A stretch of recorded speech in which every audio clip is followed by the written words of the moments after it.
ce rendez-vous Femmes d'hockey présenté par M2 Assurance. Enfin, nous y voilà, le retour du hockey. Et pas n'importe quel retour, nous sommes dans le début des séries de la Ligue nationale de hockey. Donc, comme invité cette semaine, nous avons pensé recevoir nul autre que notre ancien numéro 40 du Canadien de Montréal, Maxime Lapierre, aujourd'hui qui évolue du nouveau niveau du circuit européen, mais qui est aussi le cofondateur de la Poche Bleue. Bonne émission. Donc, nous voilà avec notre invité cette semaine, Maxime Lapierre. Bienvenue à Femmes d'hockey. Bien, merci. Je suis content d'être ici. On est très content de t'avoir, Maxime. Cette semaine, c'est particulier parce que pour une première fois, on a des séries en plein milieu du mois d'août. Demain, les Canadiens affronteront les Pingouins de Pittsburgh. Comment tu trouves ça, toi, de se retrouver au mois d'août comme ça avec des séries? Ben, c'est drôle parce que je pensais justement à ça aujourd'hui. Je ne prendrais pas ça à toutes les années, mais là, on dirait que c'est comme une petite surprise pour cet été, là, avec tout ce qu'on a vécu. Je suis content. On a une belle journée de soleil. On prend une bière sur le bord de la piscine. Après ça, on soupe, puis on s'assoit après une journée de chaleur. On s'assoit dans le divan, puis on regarde le hockey. Le meilleur hockey, le hockey de série. Puis j'ai hâte de voir là, à quel niveau les gars vont jouer parce que c'est pas facile ce qu'ils ont vécu eux autres non plus, là, de ne pas s'entraîner à haut niveau pendant longtemps, puis après ça arriver, puis pas seulement jouer des matchs de saison régulière, c'est des matchs de play-off où on s'attend à du hockey normalement plus rapide que dans la saison régulière. Bien, c'est sûr que la grande pause, on le sait habituellement, les CR arrivent, les gars sont réchauffés, le niveau de hockey a été élevé. Là, bon, les gars ont continué à s'entraîner, puis toi aussi, tu t'entraînes d'ailleurs, puis on reviendra un peu plus tard, mais tu penses-tu que ça va avantager le Canadien parce que, justement, habituellement, ils sont bons en début de saison? Mais là, ça va être à voir. Il y a deux façons de voir ça. Je pense que c'est, comme j'ai dit plus tôt, les gars se sont moins entraînés à un haut niveau sur la patinoire. En tout cas, donc l'exécution ça va peut-être tarder à arriver durant le premier ou deuxième match. Mais d'un autre côté, pour une première fois depuis longtemps, toutes les équipes ont des joueurs reposés, les petits bobos ont été guéris. On commence les séries éliminatoires en pleine forme côté blessure et tout ça. Donc, si après ça, je compare les Canadiens avec une équipe comme Pittsburgh en forme, en grande forme, ce qui me vient en tête, c'est qu'on a été chercher un gars comme Jason Zucker à Minnesota pour remplacer Gutzel. Mais Gutzel, là, il est revenu, fait qu'ils ont les deux dans l'alignement.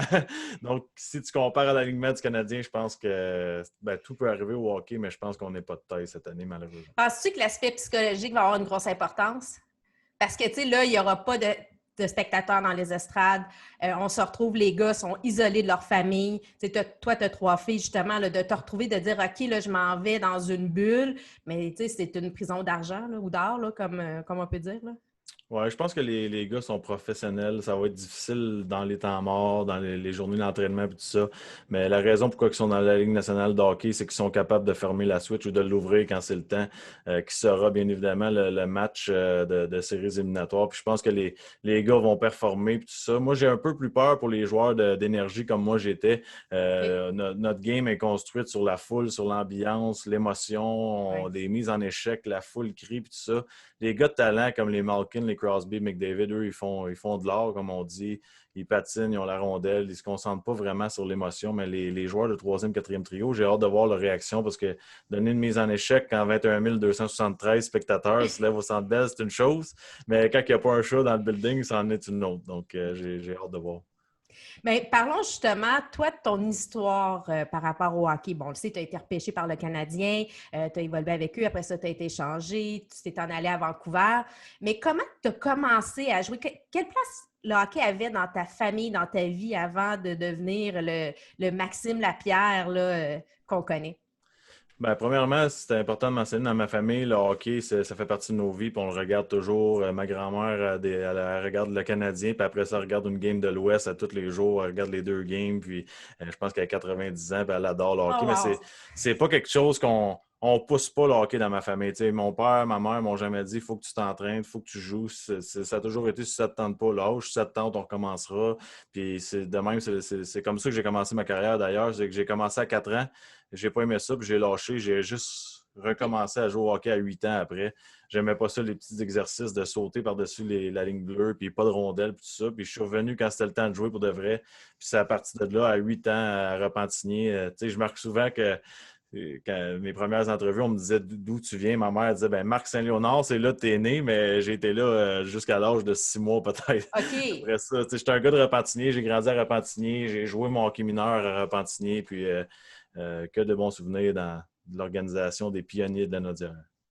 Puis toi, tu as une sœur, et est-ce qu'elle a fait partie de ton développement hockey? Là, on rencontre plusieurs sœurs. On a parlé avec la sœur d'Alex Lafrenière qui a été gardienne de but pour lui. Puis, mais toi, est-ce que ta sœur elle a eu un impact ou était juste dans les estrades à t'encourager?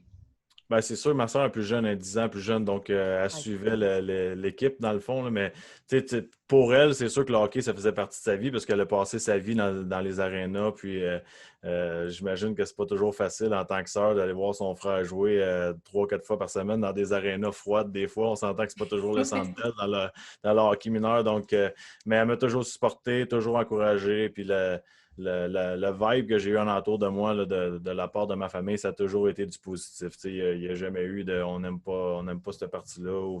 C'était vraiment un jeu. Je dirais jusqu'à temps qu'un jour, je suis arrivé à l'Arena Maurice Richard dans le junior majeur quand je jouais pour le Rocket de Montréal. Puis, même encore là, je prenais ça comme un jeu, puis je me disais, ben, je vais continuer à jouer jusqu'à temps que je peux. Puis la liste de la centrale de la Ligue nationale elle était sortie, puis j'étais listé 20e au monde. Donc, Alain Vigneault m'avait rencontré, il dit tu réalises-tu, tu es listé 20e, il faudrait peut-être que tu passes au prochain niveau parce que c'est sérieux. Puis même quand j'étais arrivé dans la voiture avec mon père, puis je lui avais dit ça, hein, t'es listé 20e, il était comme surpris. Puis à partir de là, ben là, on a comme passé en deuxième vitesse. Et toi, est-ce que tu faisais des camps d'été de hockey ou non? De la façon que tu me parles, c'est comme si toi, c'était vraiment le hockey, le plaisir, puis bon, c'est au moment junior majeur que tu as vraiment mis les bouchées doubles. Ben, dans mon temps, c'était pas comme aujourd'hui. Il n'y avait pas d'école de hockey à tous les coins de rue. Oui, il y en avait, là, les écoles de hockey comme Perform Plus qui étaient très grosses à l'époque, mais nous, on jouait des tournois, le 3 d'été dans le temps. Oui. Sans rien enlever au hockey mineur d'aujourd'hui, le 3 d'été dans le temps, c'était un petit peu plus relevé parce que c'était des gros territoires. Par exemple, mon équipe à moi, là, ça couvrait de Mascouche jusqu'à Lévis. C'était les meilleurs joueurs dans ce territoire-là. Donc, tu te ramassais. Mon trio, pour un exemple, je jouais avec Torrey Mitchell et Patrice Bergeron.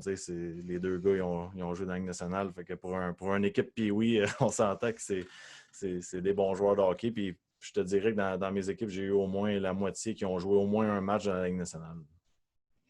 Puis là, tu me parles de deux joueurs qu'on connaît très bien dans la Ligue nationale, mais tu as aussi une grande relation. Bon, aujourd'hui, tu as le podcast avec Guillaume Latendresse. Dès rapidement, avec ta carrière professionnelle a pris son essor avec lui. Ton premier point dans NHL, c'est avec un assist de Guillaume. Tu as vraiment une relation depuis toujours avec lui. Même quand tu es en Europe, vous continuez à vous parler, ça a tout le temps resté?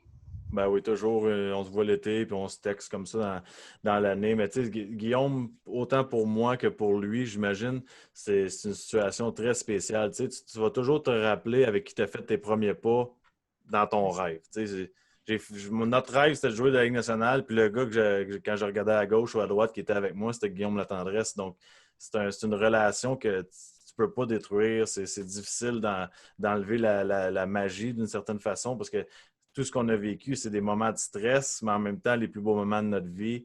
Puis je me rappellerai toujours le jour qu'il est parti de Montréal. Je savais qu'une partie de moi était partie, puis je sentais que j'allais partir dans pas long, puis c'est exactement ça qui est arrivé. C'est ce qui est arrivé. Tu dis aussi que l'impact des différents entraîneurs qui ont eu dans ta carrière, comme tu as une belle reconnaissance pour Guy Carbonneau. Puis après ça, à Vancouver, ce que Alain Vigneault a fait, il t'a redonné le goût de jouer que tu dis. Puis tu dis même que peut-être que tu aimerais ça faire ce métier-là d'être coach, d'aller au niveau national. As-tu déjà entamé certains processus pour faire ça ou tout simplement, après ta carrière hockey, tu vas pouvoir t'y attarder? Ouais, je ne suis pas encore rendu là. C'est sûr qu'en jouant en Europe, j'ai comme un nouveau rôle. Je suis le vétéran de 35 ans, puis quand c'est le temps d'expliquer un jeu, je ne me gêne pas pour me lever, puis parler avec les entraîneurs, donner mon opinion, puis tout ça. Puis je suis gâté. Là, ce que je suis à Berlin, la plupart du staff, c'est des Québécois. On a Serge Aubin, on a Stéphane Richer, là, pas celui qui joue pour le Canadien, mais Stéphane Richer, un ancien défenseur qui est directeur général. On a Jerry Fleming qui a déjà joué pour le Canadien de Montréal. Donc, c'est tous des Québécois. Fait que la communication, c'est facile. Puis en même temps, ben moi, je je me concentre plus sur les petits détails, la vidéo, puis tout ça, parce que je sais qu'un jour, je vais vouloir faire ça, partager, je pense, mon positivisme avec les joueurs de hockey, parce que je pense qu'un entraîneur, ça a tellement un impact important dans une carrière. C'est fragile, une carrière de joueur de hockey. Ça prend un mauvais coach pour tout ruiner. Puis j'ai été chanceux à tous les niveaux. J'ai eu des entraîneurs qui m'ont fait confiance, des entraîneurs qui m'ont poussé, des entraîneurs qui m'ont fait comprendre qu'est-ce que ça prenait pour monter au prochain niveau. Puis je pense que c'est un package que tu peux pas dire un coach t'a permis d'aller dans la Ligue nationale. C'est vraiment tout le monde d'étape en étape. C'est sûr que les connaissances d'un entraîneur novice comparé à Alain Vigneault ne seront pas les mêmes, mais c'est les connaissances que j'avais besoin à cette étape-là dans ma vie. C'est normal. Tu sais, Guillaume le fait, là, il est rendu plus au niveau gestion, là, directeur gérant dans le Midget 3A. C'est pour ça que je me disais, est-ce qu'à un moment donné, on va devoir retentir dans les alentours? Mais là, présentement, tu t'entraînes pour retourner en Europe.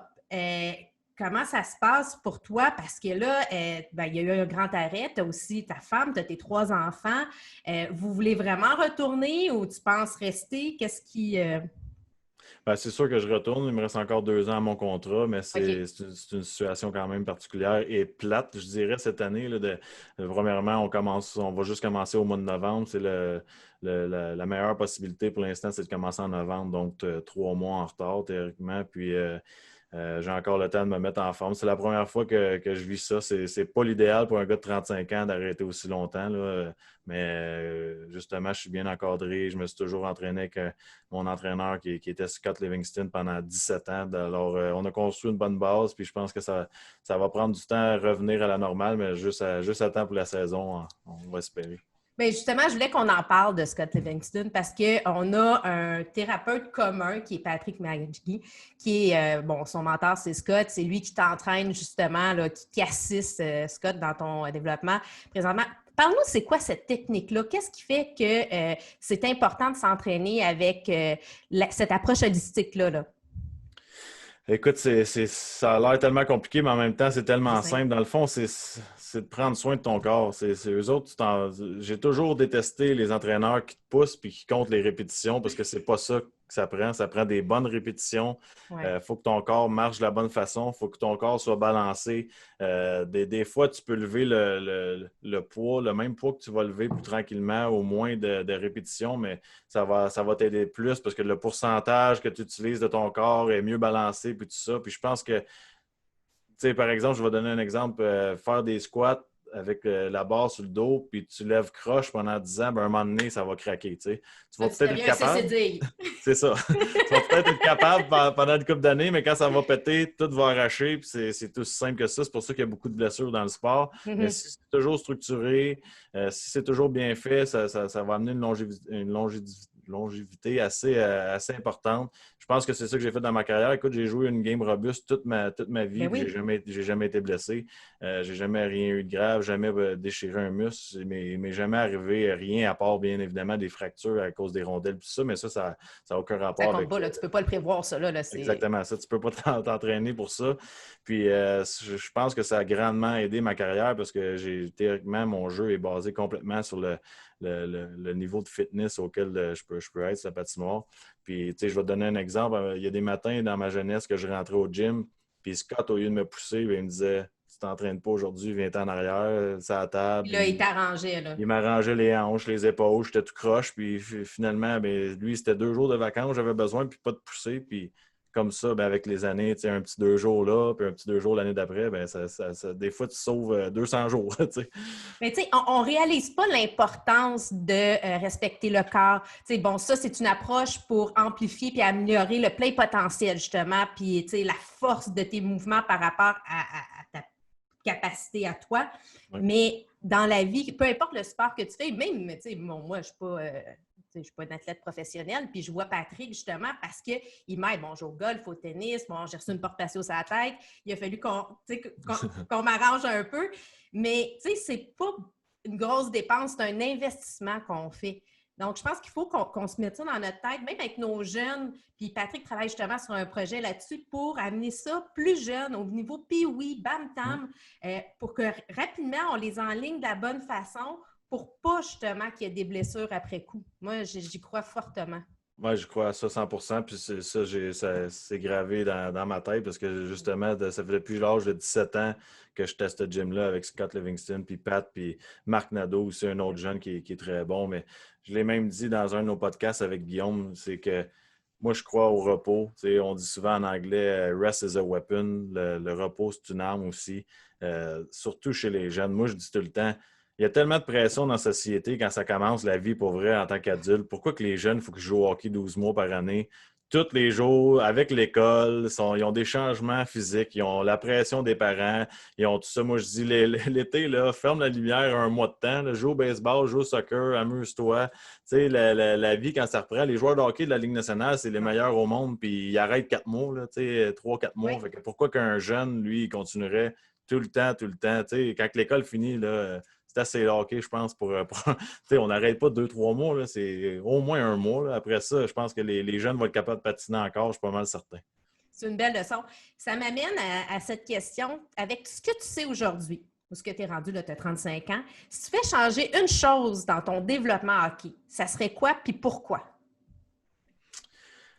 J'aurais peut-être passé un peu plus de temps sur les petits détails comme maniement de rondelle, le lancer, puis tout ça, parce que Les habiletés, là. C'est ça.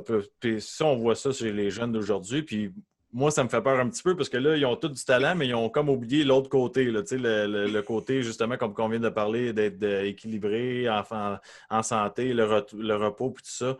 Moi, j'ai toujours axé, mon plan de match, c'était la vitesse, puis être plus en forme que tout le monde, parce que je me disais qu'en deuxième et en troisième période, même si j'ai un peu moins de talent, il n'y a pas personne qui va être capable de me suivre. Puis c'est encore comme ça, puis je me sens bien toute la game. J'aurais aimé ça peut-être manier la rondelle un peu plus à l'extérieur puis me pratiquer. Des fois, enlever une séance une séance de jogging pour pratiquer mon lancer ou des choses comme ça. Puis je pense que le package, ça m'aurait peut-être amené à avoir un meilleur temps de glace, mais en gros, je suis satisfait de ma carrière. Là. Je ne peux pas dire que c'est un regret, mais c'est ça que j'améliorerais. Je pense que l'éthique de travail a toujours été là pour moi, mais mon focus était vraiment trop sur être le plus vite puis le plus en forme. Peut-être j'aurais dû aller chercher d'autres armes. Mais tu vois, là, on vient d'apprendre comment vont avoir lieu les parties d'avant-saison pour le Midget 3A. Ça va être des demi-équipes, donc des équipes de 11, un gardien avec défenseur, 2 lignes seulement, des parties de 30 minutes, 3 périodes de 10 minutes. Les jeunes, il va falloir qu'ils soient en forme. On va le voir rapidement, ceux qui ont pris une bonne pause puis qui se sont entraînés, ceux qui ont justement le talent. Il n'y aura pas de mise en échec, ça va être rapide. Je pense que ça va être intéressant. Qu'est-ce que tu en penses? Je pense que oui. Je pense que surtout l'énergie va être à un haut niveau parce que les jeunes, ça fait longtemps qu'ils y pensent, qu'ils ont hâte de jouer. Écoute, c'est la solution pour cette année. On n'a pas vraiment le choix. Ça va être comme ça que ça va se passer. Je pense que les jeunes, eux, doivent se concentrer sur comment devenir meilleurs dans cet environnement-là. Au hockey, il faut que tu apprennes à faire face à l'adversité. C'est toujours le hockey, c'est toujours des imprévus. Cette année, c'en est un majeur là, comme imprévu, mais moi, je dis, c'est là, il faut que tu te concentres sur ta personne, il faut que tu te concentres sur développer des petites choses que peut-être tu n'aurais pas développées. Là, ça va être le temps de glace. Les gars vont séparer l'équipe en deux. Ils vont avoir plus de temps de glace, donc ils vont aller chercher un meilleur VO2 max. Ils vont se découvrir comme joueurs parce que Oui. encore à 35 ans, je me découvre comme joueur. Des fois, je fais des choses, puis je suis comme, hey, je pensais pas que j'étais capable de faire ça, puis ils vont apprendre. C'est la plus belle âge, hein, Midget 3A. Je m'en rappellerai toujours, moi, de mon temps Midget 3A au Cap de Madeleine. C'est là que tu deviens un homme, c'est là que tu fais tes amis, c'est là que c'est le vrai hockey. On dirait que c'est la première fois que tu penses que tu es dans le hockey sérieux. C'est le pont entre les deux. Exactement. Plutôt, tu as 3 filles. Penses-tu qu'ils vont jouer au hockey, tes filles? Vas-tu les amener? J'ai aucune idée. Je les vois qu'un différent sport à tous les jours dans le cours. Gymnastique, ballon chasseur, tennis, golf, hockey. Je sais pas. J'ai pas personne encore qui m'a dit je veux jouer au hockey. Pour l'instant, ils ont l'air d'être plus concentrés sur la gymnastique et la danse, mais on verra. Je sais qu'ils aiment le hockey, par contre. OK.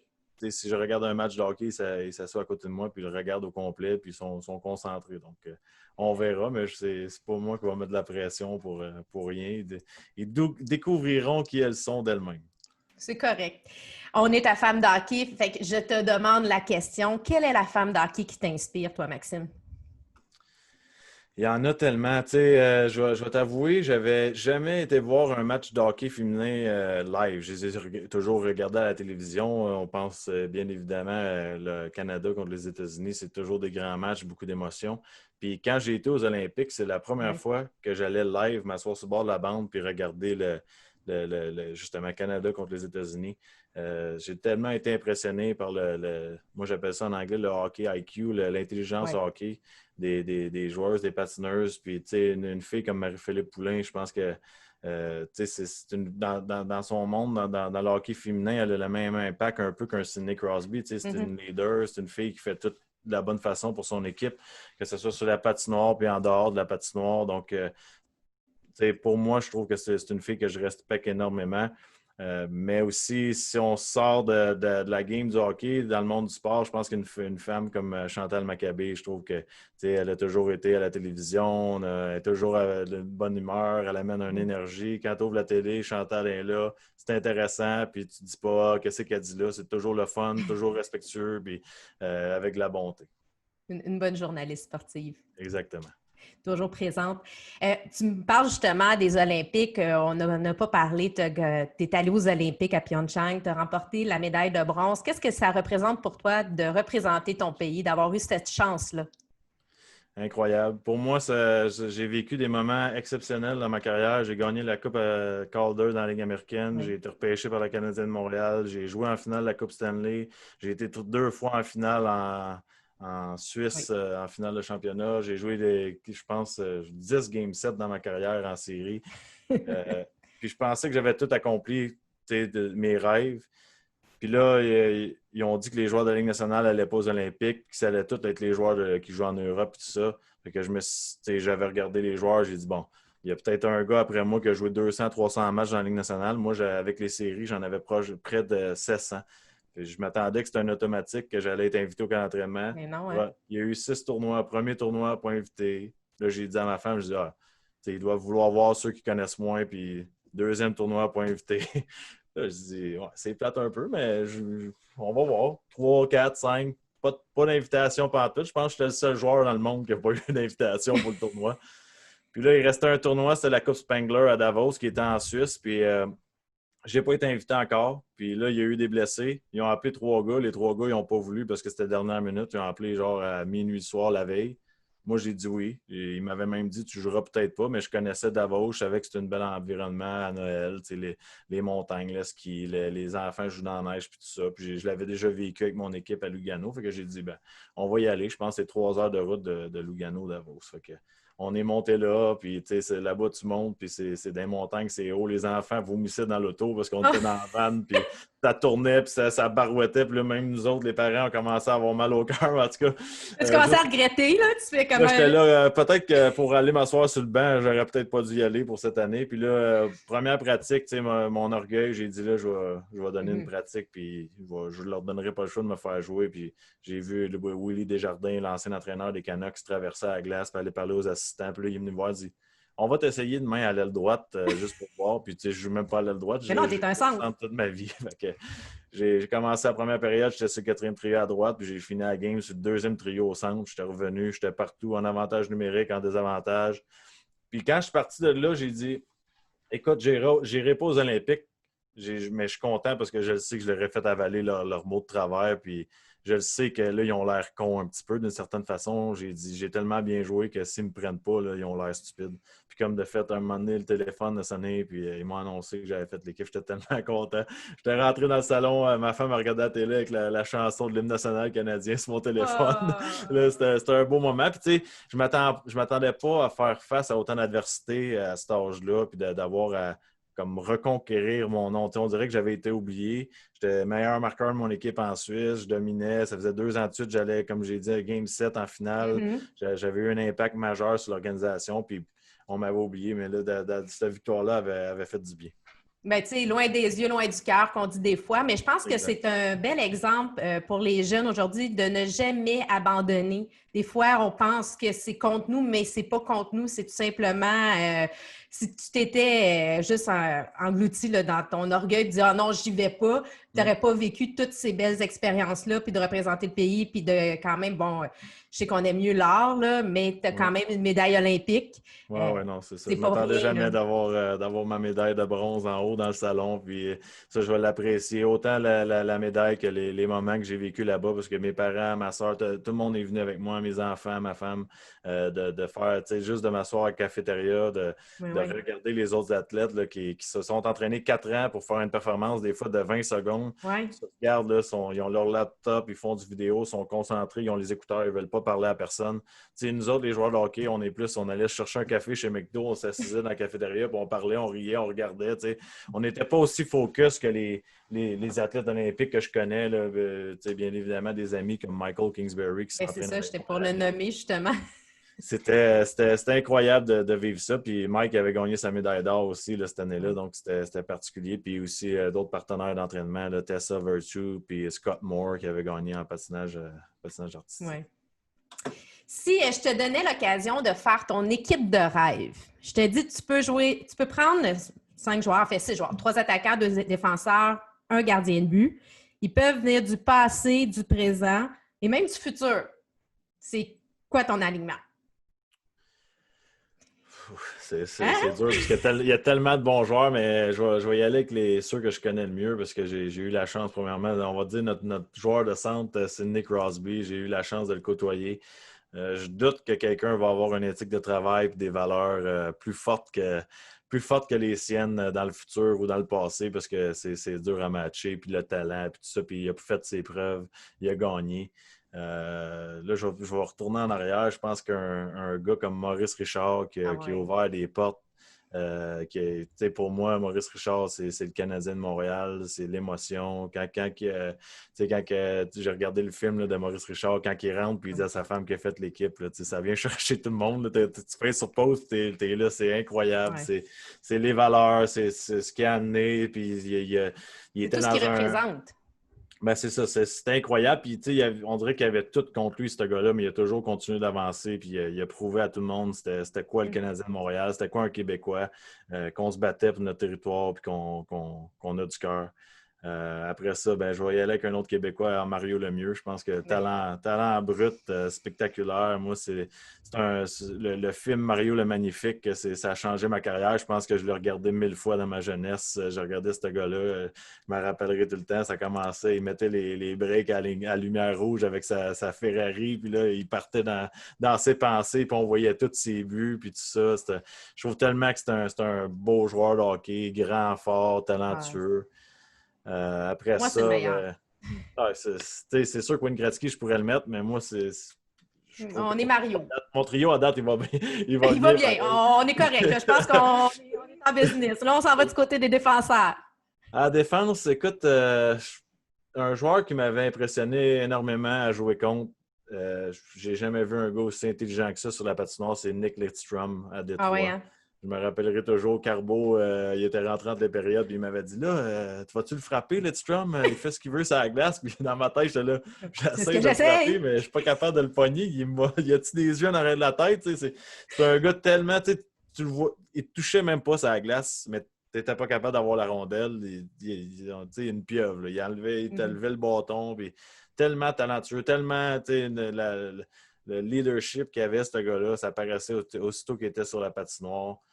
Lui, c'est sûr et certain qu'il était à la défense dans mon équipe. Puis après ça, là, c'est dur, mais ça va être dur pour les fans du Canadien, mais je vais y aller avec Zdeno Chara parce que je trouve que le mix un dur, un leader, on l'a vu depuis qu'il était à Boston que le noyau est solide, puis ils n'ont pas gagné juste une année. Ils ont une équipe qui est compétitive à chaque année. Le respect que j'ai pour ce gars-là, les histoires que j'ai entendues, que ce soit au match des étoiles, qui ont dû barrer le gym parce qu'il s'entraînait 2 fois par jour. Il est concentré. C'est un gars qui veut gagner, qui est prêt à tout faire. Il prend toujours les jeunes sous son aile à Boston. Je suis sûr qu'il a fait de même avec Patrice Bergeron. C'est sûr que sa mise en échec sur Pacioretty, le monde ne l'ont jamais pardonné, mais je pense que après avoir Ben, je pense que oui, parce que si tu regardes Zdeno Chara, je l'ai déjà mentionné auparavant, c'est que s'il décidait de faire mal à quelqu'un à chaque soir, il pourrait le faire parce qu'il est beaucoup plus gros, beaucoup plus fort, beaucoup plus dur que tout le monde, mais il n'a jamais vraiment fait mal à personne. Ça, c'est certain qu'il serait à défense avec Nick Lidstrom. Puis dans le filet, ben là c'est dur parce que j'ai Voilà, hein? joué dans ma carrière avec des gardiens, puis j'en ai regardé, que ce soit Carey Price, Martin Mhm. Brodeur, Mhm. Marc-André Fleury, Yaroslav Alak, Mhm. j'ai eu des grands gardiens. Mais je pense qu'il faut y aller avec Martin Brodeur juste à Ouais, cause des statistiques qui sont résumées, puis le fait qu'il ait gagné. Puis surtout, moi, j'aime ça, en anglais, on dit un gamer. J'aime ça ouais. quelqu'un que, quand la game elle compte, tu n'as pas besoin de regarder en arrière. Tu sais qu'il va être prêt, puis tu sais ça va être un match important pour lui. Même si les 10 premiers matchs n'étaient pas bons, tu sais que si la game elle compte ce soir, il va être là. Puis, euh, à la date, j'aime mon équipe. Je pense que j'aurais des bonnes chances de gagner une année. Moi, j'embarque avec ton équipe.